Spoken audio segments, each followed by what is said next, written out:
Welcome to ADHD Power Tools, where we give you the tools to unlock the power within.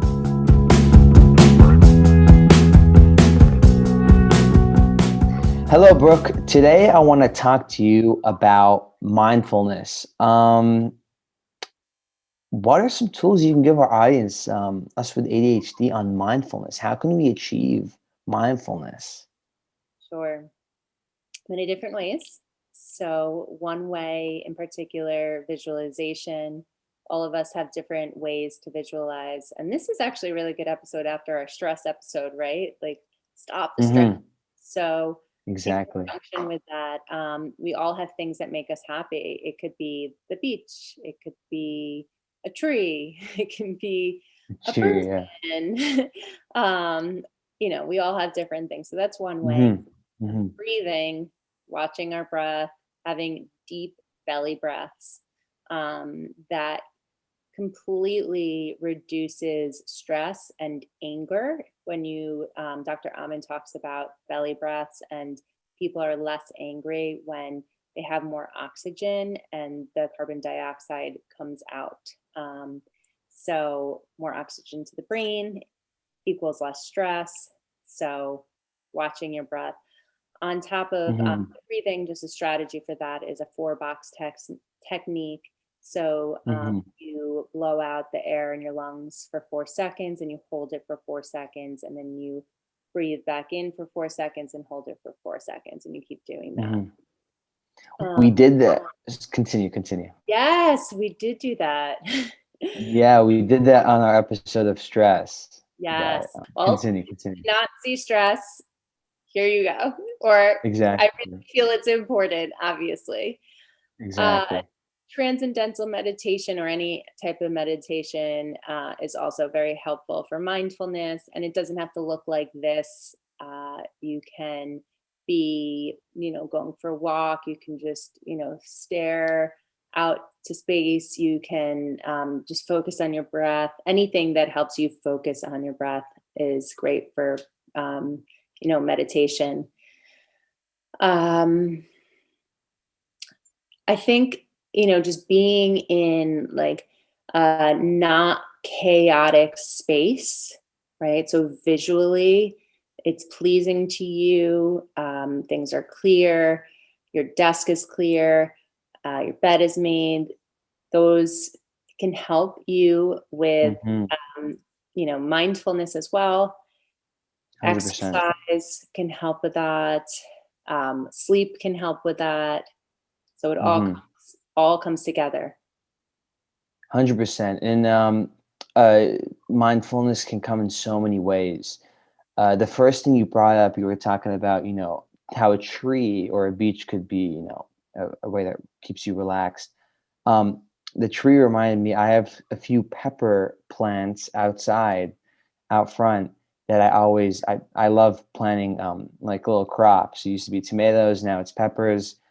Just having, that alone time, just watering the plants, checking on the plants every day, going outside for a walk, um, letting the thoughts flow. I feel like, people, when the people bring up meditation, it's like, just stops thinking, no more thinking. But sometimes you gotta let the thoughts flow.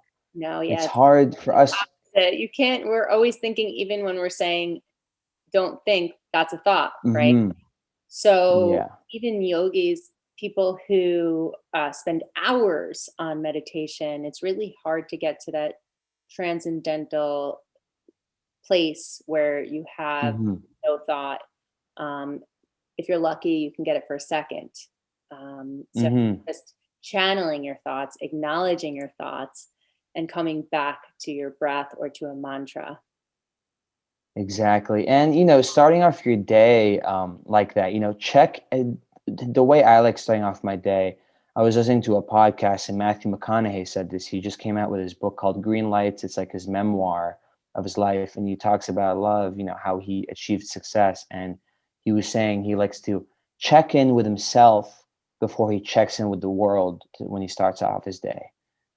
Before, you check in with anything else, the outer world, it's good to check in with yourself, whether it's a mental thought, mental note, sit down, what should I achieve today?